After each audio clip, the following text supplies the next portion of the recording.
Ben seven güzelin benzemir kara gözleri bir güzelin gözüne.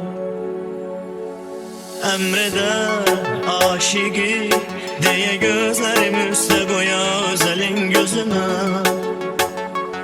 Öl desem ölerem, kırpmadan gözümü bakaram ecelin gözüne.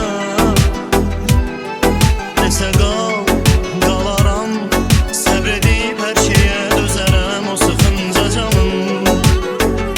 Öl desem ölerem, kırpmadan gözümü bakaram ecelin gözüne. Dese kal, kalaram, sabredip her şeye dözerem o sıkınca canım.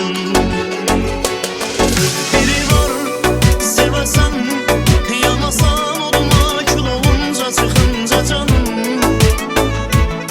Biri var sevesem, arada yadına salasan darıkınca canım. Biri var sevesem, sevdiğin de seni seve sevgini tutsun uzak. Biri var sevesem, sevdiğin seve özgesini geze ayrıca.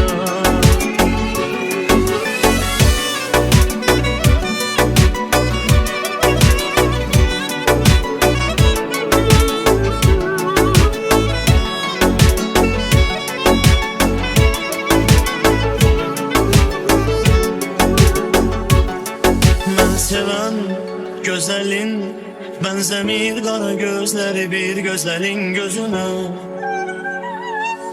Emreder aşığı diye gözlerim üste koya özelin gözüne.